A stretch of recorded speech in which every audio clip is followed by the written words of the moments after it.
est une petite locomotive qui vit dans une grande gare de l'île de Sodor. C'est une petite locomotive insolente avec 6 petites roues, une petite cheminée, une petite chaudière et une petite coupole bien dodue.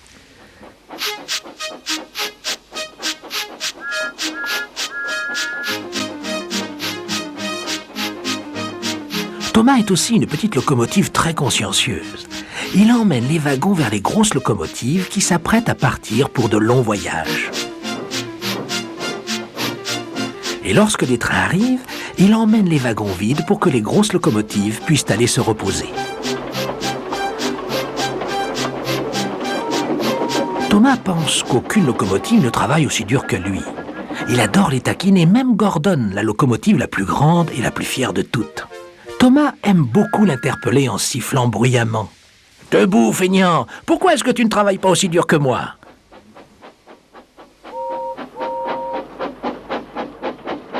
Un jour, après avoir tiré le gros train express, Gordon arriva éreinté sur la voie de garage.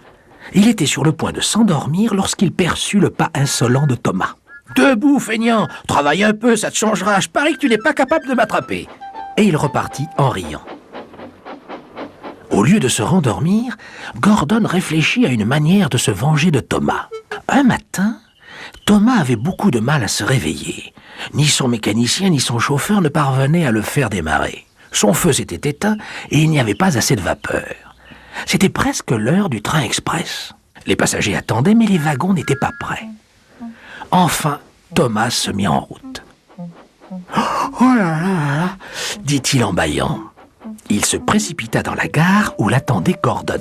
« Dépêche-toi !» lui dit Gordon. « Dépêche-toi toi-même !» lui répondit Thomas. Antoine mit son petit plan à exécution. « Très bien, dit Gordon, je vais me dépêcher. » Et avant même que les wagons ne soient à l'arrêt, Gordon fit demi-tour et s'attacha au train.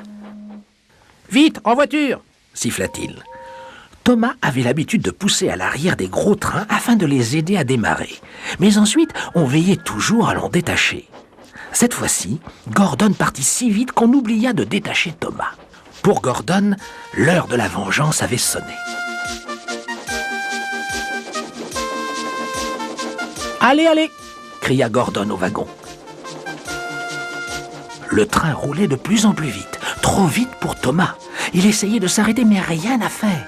Pip, pip, pip! Arrêtez! Arrêtez! Plus vite! Plus vite! Plus vite! S'esclaffa Gordon. Impossible de t'enfuir! Impossible de t'enfuir! Dirent les wagons en riant. Il était essoufflé et ses roues lui faisaient mal, mais il devait continuer. Je ne serai plus jamais comme avant, pensa-t-il tristement. Mes roues seront toutes usées.